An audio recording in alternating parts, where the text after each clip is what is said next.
Hey,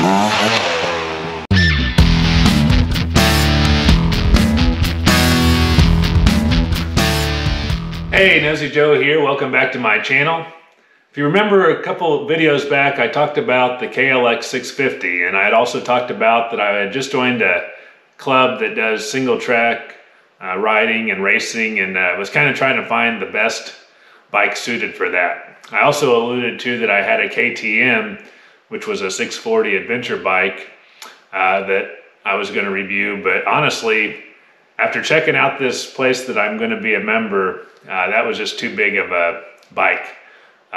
This is borderline hard enduro, the place I'm riding. So I ended up selling both those bikes, the KLX and the KTM. And today I'm here to talk about what I decided to buy to replace them. And cut to the chase, I bought a Beta 300 cross trainer, brand new, a 2021 model. So why did I do that?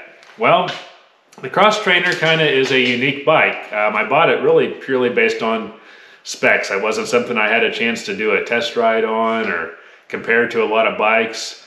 I don't know what's going on right now in the used market, but I mean, if where you live's anywhere like around here, the used bikes are really hard to get and they want pretty much the price of new. So if you can buy a bike with a warranty, like this one has a 6-month warranty, you're just better off taking a chance and buying a new one than spending too much on a used one. So let's talk about some of the reasons I bought this bike.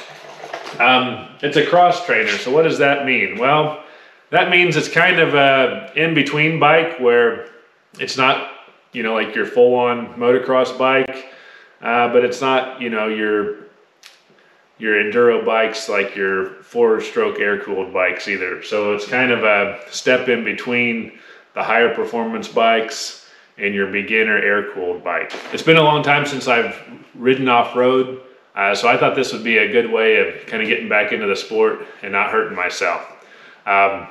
It is quite an impressive bike though, as far as the, you know, the power and stuff. It is a 300cc, actually 293cc 2-stroke. It is detuned a little bit based on the pipe that it's got on there, but you know, that's adjustable, and it's also got a power valve that you can adjust if you want more hit. I don't. Right now I've been very happy with the bike, just how it was delivered to me from the dealer. It's got a counterbalancer on the 2-stroke, so there's not a lot of vibration up in your, you know, that you're feeling through your hands all the time. It's very smooth, very linear power.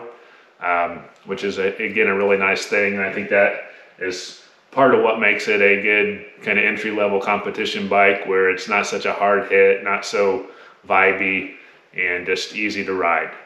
Another thing that makes it easy to ride is it's a little bit shorter seat height. So it's 35.8-inch seat height. So like comparing that, I printed off the specs on a YZ-250X, which is Yamaha's 252-stroke cross-country bike. It has a 38.2-inch seat height on the Yamaha, so that's almost 3 inches higher. So I'm pretty tall, and I'm sure I could have ridden that, but this is a lot more confidence-inspiring to just be able to flat foot anywhere with this 35.8. So that's nice. Ground clearance kind of goes along with that. It's about a 12.6-inch ground clearance versus over a 14 on the YZ-250X. So kind of with the 2 inches on the seat that you lose, you also lose it in ground clearance, but 12 inches isn't bad.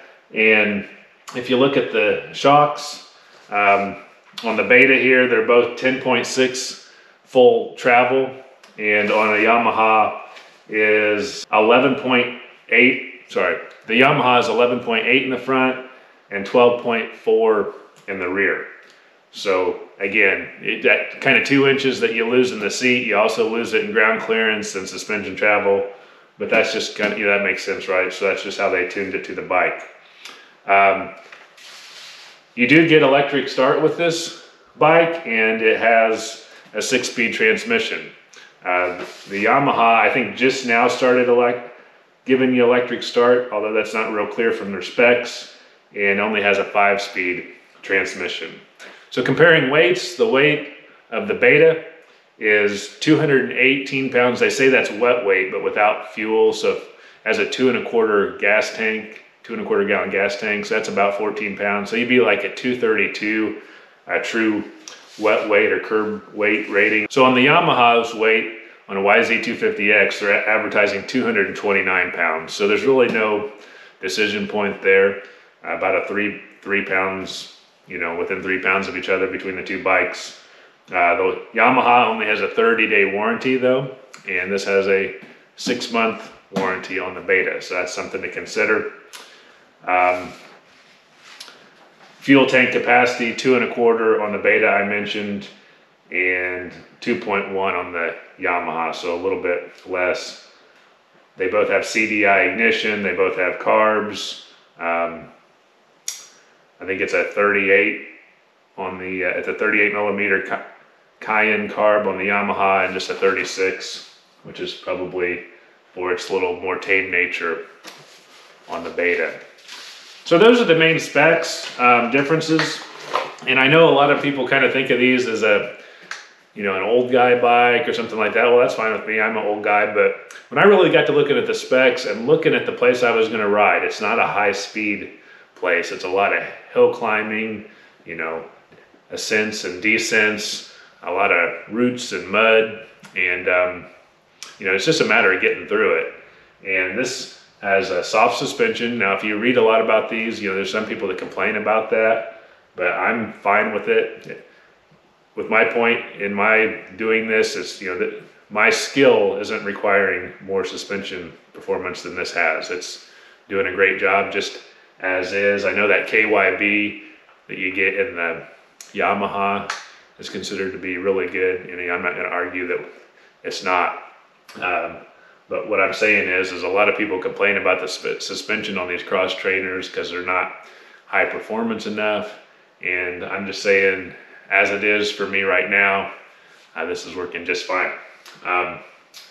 What else? So I have done a few modifications, just stuff that I think anybody would do if you're going to take it out and ride it in some hard enduro. I did the 8 millimeter plastic skid plate that comes down here and gives you a linkage guard at the same time. Of course, I did the bark buster type covers that fully protect my controls and my hands. I did do radiator guards, which really help protect up front from any type of a branch poking through there, or just, you know, from a fall, which I've done a couple times. You can see I got stress marks right here already. Oh, I did add Enduro Engineering's. I used all 30 millimeters of their bar risers, and I did upgrade to the Renthal Fat Bar RC highs, because given my height, I was really leaning over on this bike to get the right posture and riding position. So I think that's about it as far as mods. As I've ridden it a couple times now, I don't have any problem with this seat, but I could see they do make a tall seat like Seat Concepts, and I think even Beta might make one, but it gives you an inch taller. You know, so then I'd be more like 36.8. That might be nice. I don't know, you know, it's like giving up I don't think I'd give up anything flat-footed, but what I find is as transitioning from seated to standing, I think that might be a little bit more comfortable, because my knees are pretty tucked sitting here with this foot peg height. So anyway, I'm really happy with the bike so far. I've only got a couple hours on it, but like I said, I joined this club. They have racing, so I'll be covering that on my channel. And I just really look forward to doing that this summer. It's kind of been a bucket list for me to do something like this. I'm gonna have to get in a lot better shape than I am right now for a Harley guy to go single track racing. So with that, I hope you guys enjoyed the review, and stay safe out there. Keep the rubber side down. Later.